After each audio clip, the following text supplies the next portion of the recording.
अस्सलाम वालेकुम students. Last हम लोगों ने आर्हीनियस एसिड बेस कंसेप्ट पढ़ा था। आज हम लोग स्टडी करेंगे ब्रोंस्टेड-लॉरी कंसेप्ट। हम लोगों ने जब Arrhenius acid base concept study किया था तो हम लोगों ने उसके साथ साथ जो है वो ये भी डिस्कस किया था कि आर्हीनियस की कुछ लिमिटेशंस थी। उसकी फर्स्ट लिमिटेशन थी कि हमारे पास जो कंसेप्ट था वो सिर्फ एक्वस मीडियम पे अप्लाई होता था, यानी कि जब भी हम लोग किसी भी कंपाउंड को क्लासीफाई करते थे एज एन एसिड या बेस, तो हम लोग सिर्फ एक्वस मीडियम में डिस्कस करते थे। सेकेंडली, आर्हीनियस जो है कुछ ऐसे कंपाउंड्स लाइक कार्बन डाइऑक्साइड और अमोनिया, इन लोगों को इन कंपाउंड्स को जस्टिफाई करने में नाकाम रहा था कि वो आया एसिड है या बेस है।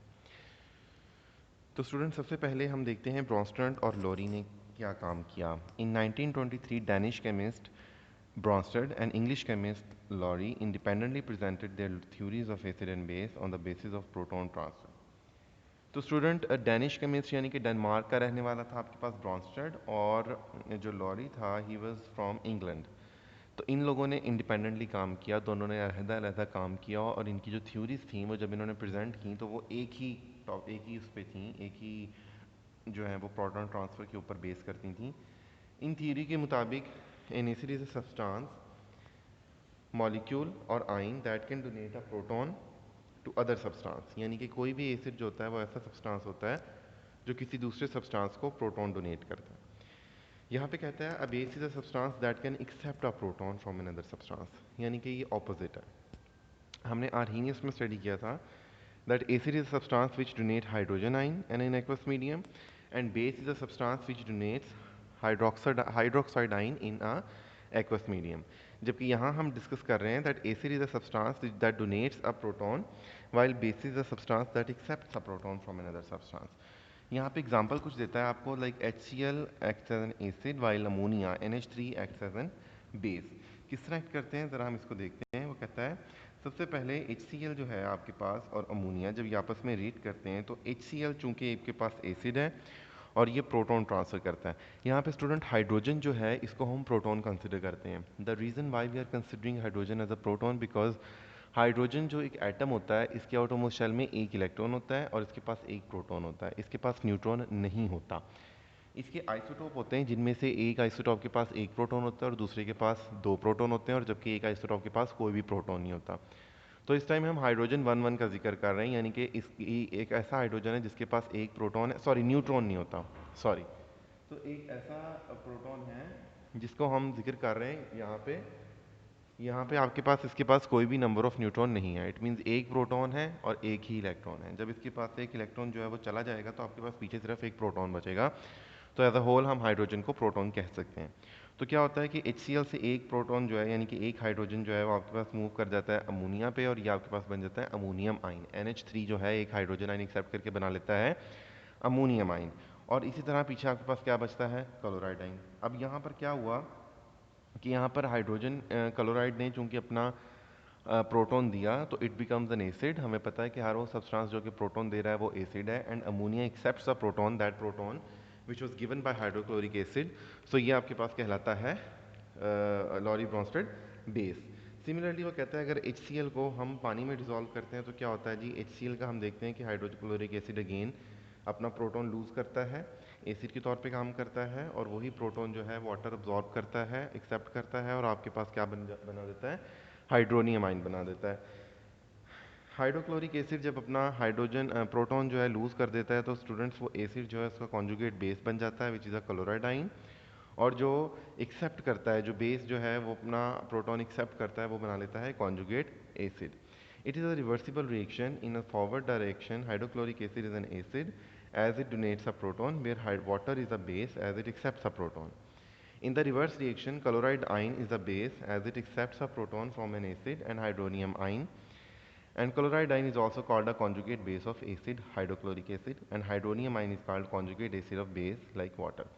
अब स्टूडेंट्स बात ये है कि हम लोगों ने मैथ में एक टर्म पढ़ते हैं कॉन्जुगेट की। कॉन्जुगेट का मतलब होता है रिवर्स बेसिकली। जब कहते हैं ना किसी चीज़ का कॉन्जुगेट फाइंड आउट करें तो हम बेसिकली उसके साथ नेगेटिव का साइन लगा देते हैं, यानी कि उसको ऑपोजिट, रिवर्स। तो यहाँ पे भी कुछ ऐसा ही है कि अगर आप ये इक्वेशन को देखते हैं दोबारा से हाइड्रोक्लोरिक एसिड की और वाटर की, तो उसमें आपको नज़र आता है कि हाइड्रोक्लोरिक एसिड जो है वो एरो के लेफ्ट साइड पे एज एन एसिड काम करेगा क्योंकि वो प्रोटॉन डोनेट करेगा।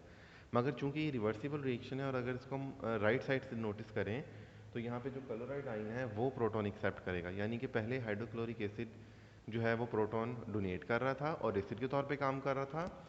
अब यहाँ पे आपके पास प्रोटॉन जो है वो एक्सेप्ट करेगा और एसिड के तौर पे काम करेगा, तो ये बन जाएगा कॉन्जुगेट एसिड और बेस। कॉन्जुगेट एसिड की डेफिनेशन पढ़ते ही आपके पास जो है वो डार्क बोल्ड लेटर्स में आपके सामने है। Conjugate is the acid is a species formed by accepting a proton by a base.